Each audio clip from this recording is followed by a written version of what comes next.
morning is, what do you see in the mirror? What do you see when you look into the mirror? And we are not really talking about the physical mirror and your physical being, but I'm going to start off with a little bit of that so we can each take a look at the background of how we have come to be who and what we are right now in this moment. But we are indeed talking about the mirror of your mind. And we're going to talk about some of the things that Bibi planted the seeds for a little bit deeper. So when we came into the world as a perfect, innocent being. And that is our true nature. So that is what and who we are. It's the only thing that we could be because God is.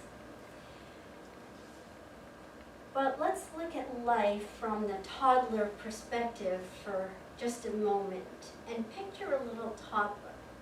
They kind of meander around just doing their own thing.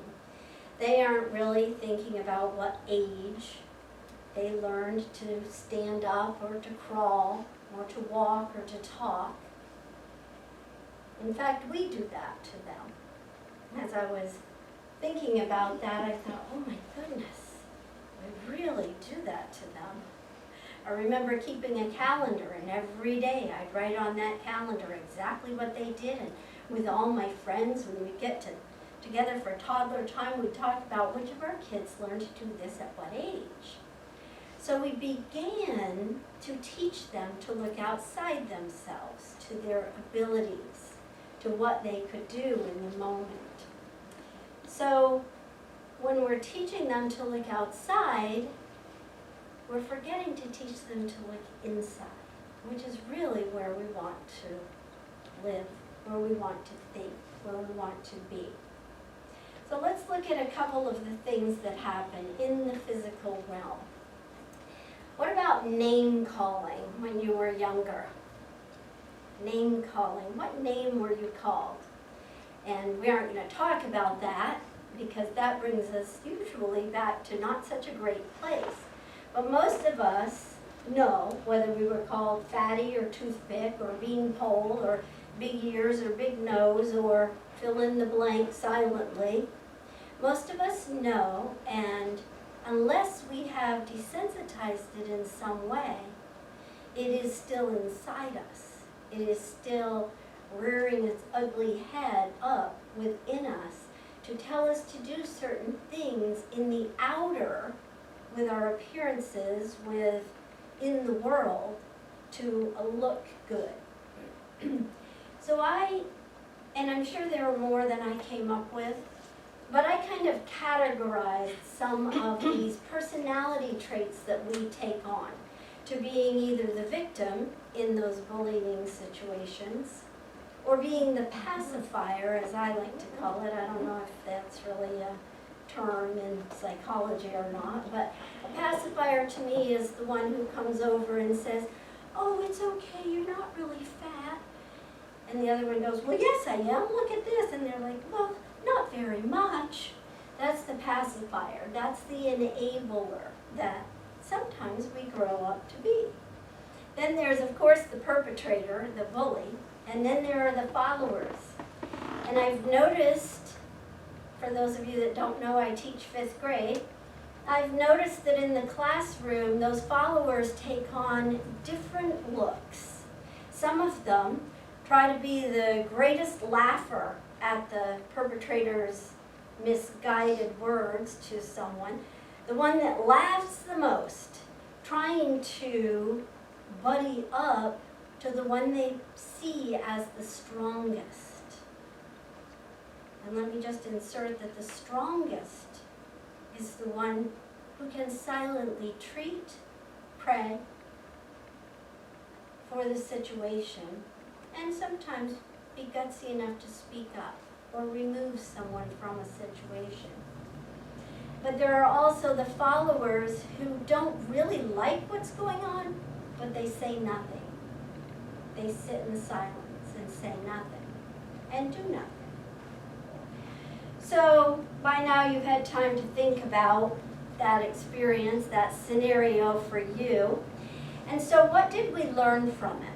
Well, many things, and I'm sure you're thinking of your own right now, what you learned from it, maybe even taking a look at whether or not you've already desensitized it and it's gone, or whether it plays itself out today.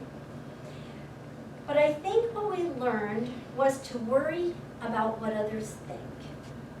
We spent a lot of time as teenagers primping and making sure that we looked just so. I can remember I went right out of high school to become a cosmetologist, and I would spend a minimum of an hour on my hair, maybe even 2 hours on my hair. And I had to have every hair in piece to the point that I was looking like this, and if a piece was in it, I had to get wetted back down and refixed because it just wasn't good enough. I can remember someone saying to me, "Look at your hair, you call yourself a cosmetologist?" Now if you're thinking to yourself, she's still carrying that one around. Oh no, I am not.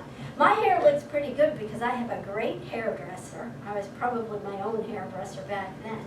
And I throw my head upside down and I blow it as dry as I can get it, leave just a tiny bit of dampness, and then spend about 3 to 5 minutes using a round brush to make it go where I want it to go. So a minimum of time, and I see you over here shaking your head, yeah, he was impressed with how quickly I could get ready on a dime. So hopefully we are beyond those ideas and those experiences, but I think some of us may still have what I'm going to call residual beliefs. They were so steep down inside of us that they've become unconscious belief systems within us, and they play themselves out in our world today. So let's switch now to the idea of the mirror of the mind, because that is where we can make those great shifts in consciousness within the mirror of the mind. So mirror of mind, M-O-M, I thought, oh, I like that, because it's important for us to become our own mom. Whether or not we had a great mom or we didn't, it's important for us to become our own parents for ourselves, to nurture ourselves, and to give ourselves the loving kindness that we so very much deserve. So one way I see this is as we sage, the saging process is a God-given gift. And wouldn't you know it, I noticed, I thought it was a real word, but I noticed that it was always underlined, so I thought, well, maybe I'm just spelling saging wrong. So I clicked on it to see, and sure enough, spell check came up and told me I was spelling it wrong, that it should have been sagging. And so Merriam-Webster was right. Guess it depends how you look at it, right? It all depends on the belief systems that we carried with us. But that memory, that mirror of mind, is meant for us to enjoy in each and every moment. So regardless how you got those residual self-impressions, whether they came from someone else or if they came from you looking in the mirror and deciding that on your own, the fact that you've held on to them and actually put them into your belief system, make them yours. So they're definitely yours, no matter who or where they came from. They are yours if you're holding on to them. Now I came up with this fascinating idea this week, and it's a little twisty, but you know I like those kind of things. The vision in the mirror is a paradox. The vision in the mirror is a paradox. Okay, we all know that we create our reality through our thoughts. As we think about something and hold those belief systems about those things, it actually becomes manifest in our experience, and therefore we can actually see and actually touch and feel those things in our physical experience as well. So we know we create our reality through our thought processing. So think about this. I remember we're not talking about when I stand in front of the mirror and look at my hair standing up and the food on my face or whatever. We're looking at what is within us. Ernest Holmes says life is a mirror, and we reflect back to the thinker what he thinks into it. So our entire environment is a mirror reflecting the thought processes that we have inserted into the law and let them manifest so that we can actually experience our thoughts. Viewing our image in a mirror is like creating a piece of artwork in the mind, then projecting it into our environment, letting it manifest, and then interpreting and analyzing it. See, the irony is that the image that you project into the mirror is like your artistic creation, and the analysis is your interpretation of your own creation. You see the paradox in that? You're actually creating the vision you see in the mirror and then analyzing it. It's your thoughts that created it in the first place. The ultimate truth is in the originating thought, the thought that brought that idea to surface, not in the reflected image. The reflected image is a byproduct of your thoughts. You are projecting thought into the manifestation of the image and then using thought to analyze what you see. So, why not avoid the middleman, the mirror, and go straight to the source, the mind, and make shifts in what you think about. Because what you think about, you bring about. God flows through us and as us, and we are portals of God expression into the world. Here's the question: do we miss out on or forget to take advantage of the beauty and meaning that is flowing through us? Do we actually notice what is flowing through us? I mean, it's important to be a clear channel, let God flow through us into the world. But can we catch some of the residual God energy as it flows through us into the world and actually see that and realize that is our absolute truth? Because those beliefs are so much stronger. So I told you that I left high school at 18 and became a cosmetologist at 19. And after 3 months of being there, we had a gathering of all the 9 salons around the state that this gentleman owned, and he supplied a great big dinner, and it was just wonderful. And then they had awards, and lo and behold, I was called up as the one who had sold the most product in the last 3 months, and I had no idea. And he said to me, "What did you do? Hit them over the head with the shampoo?" I'm only thinking tray shampoo bowl to make them buy all these products? And I was like, no. And he's like, well, what did you do? Everybody else needs to know.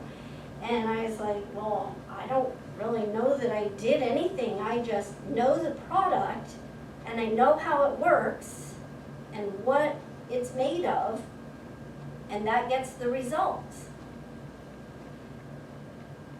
And that made me think, ooh, not about shampoo, not about skincare, but it made me think about life. Know your product, know how it works, and you get the right results. That's God. Know your source. God is your product, your invisible product.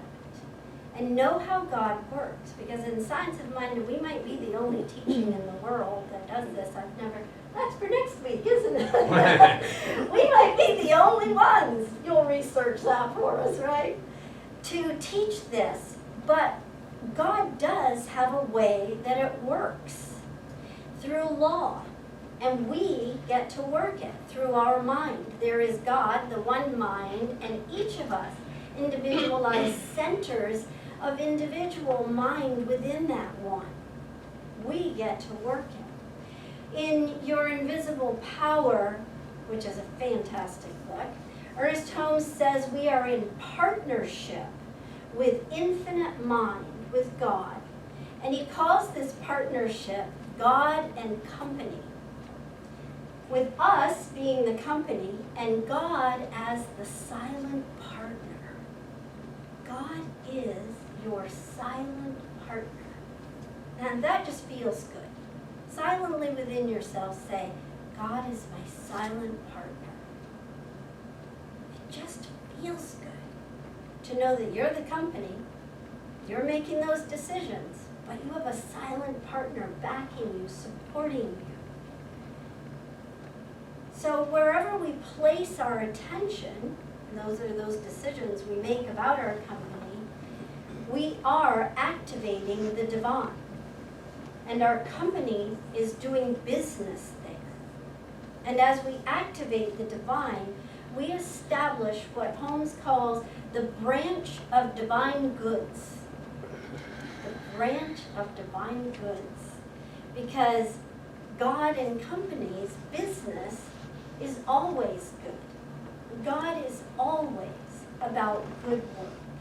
And as we consciously use the mirror of our own mind and allow the residual beliefs to be of positive and awesome, incredible, wonderful experiences, we engage our silent partner and we have successful results. So as you can see, you are more than you normally think of yourself as being, because you are God expressing through you. You are the infinite source of the universe flowing through you. And so to what extent do you take advantage of that and recognize your own personal value, worth, importance in regard to that, beauty, is up to you. Now when Vivi mentioned Joe Dispenza today, I almost fell off my chair. Who would have thought I'd be talking about Joe Dispenza today? But Joe Dispenza talks a lot about how the brain works. And it's really important. You know, there's so much stuff around us in the universe. And when we look and feel and touch and taste and use our senses, there's only so much stimuli that the brain can process at one time. And so therefore, what passes through our senses into our awareness takes a little bypass and goes through our memory banks first. This is what Joe Dispenza talks about. It goes through our memory banks first. And so therefore, anything that we believe in, anything that we believe is real, will pass on through into our awareness. Anything that we do not believe in will be ejected. That's really important in terms of understanding who we are and what we are. In reality, we only are what we believe we are, and nothing more. So anything that we're creating limitations around or boundaries around in terms of our own persona are in our own belief systems, because that's the way things enter. The only way you can change that is to expand your belief systems. So literally, seeing is believing. Only accepting into reality what you believe to be true. The mind and the brain are not the same thing. The mind and the brain are not the same thing. Our brain helps our body to function, but the mind allows our life entity to function. The mental image of who and what you are is more accurate than your physical image, because it's not associated with prejudices, fears, definitions, and physical references. It's more expansive. That which we believe we are with the brain, which is our physical entity, is very limiting and only allows us to believe certain things. Remember, the mind is infinite and eternal. I love this phrase. I've read it many times, and I love this idea. It doesn't matter how others see you and what you think doesn't matter how others see you and what they think you're capable of. What matters is how you see yourself and what you know you are capable of. Because that is what your brain is allowing into your awareness. What do you know you are, and what do you know you are capable of? That is your belief system. Ernest Holmes says we don't see things as they are, we see things as we are. Exactly the same idea.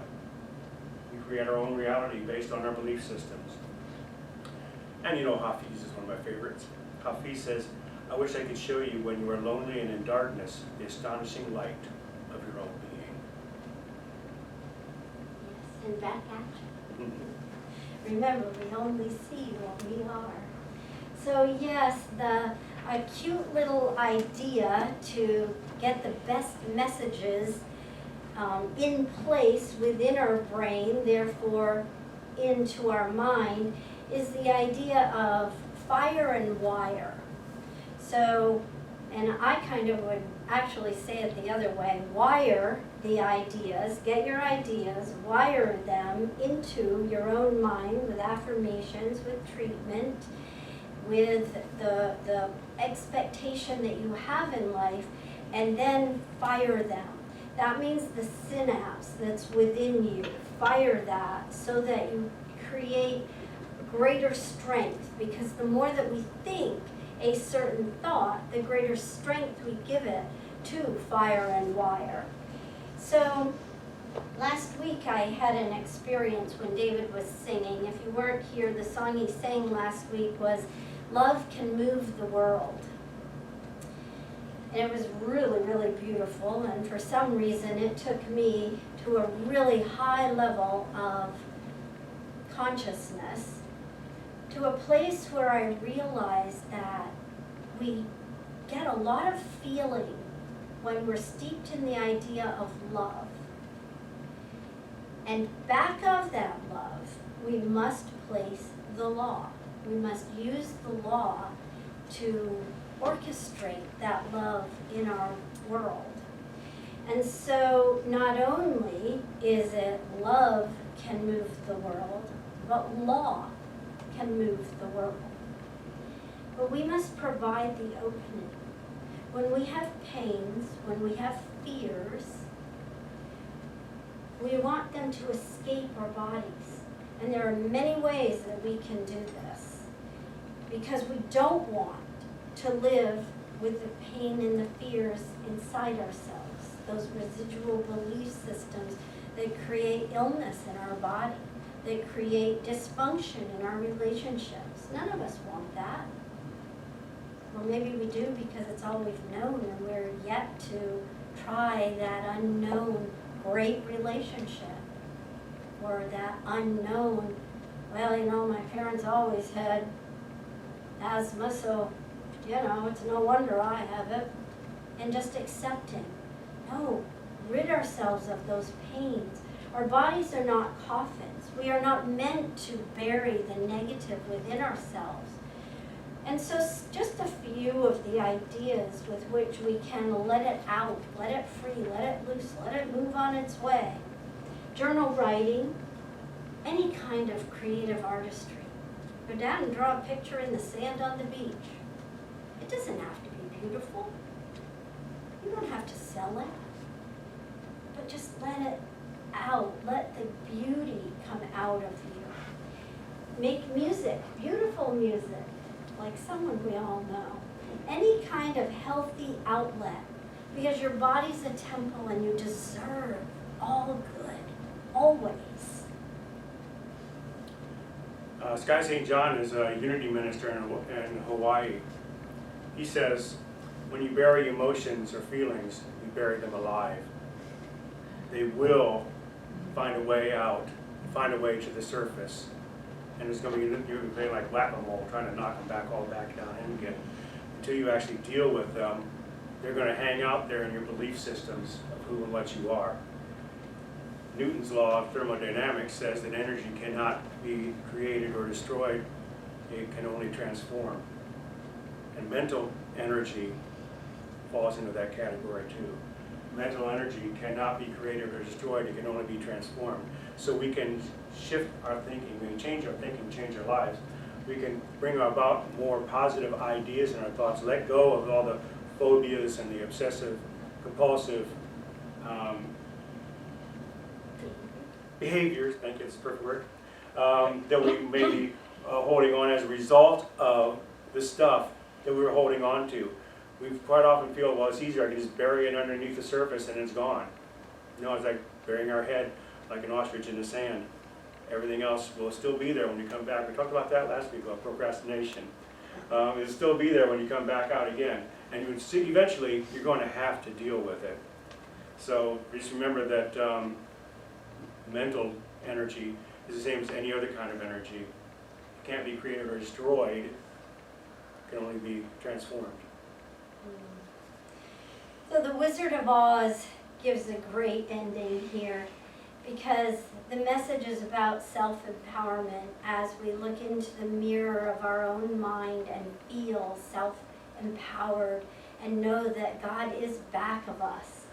In that movie, Glenda the Good Witch says, "You had the power all along, and you have the power now and forever to make whichever shift you desire." So take the time to look into the mirror of your own mind and see all the amazing beauty that you truly are, every single one of you, every single one of us. And so it is. It really is.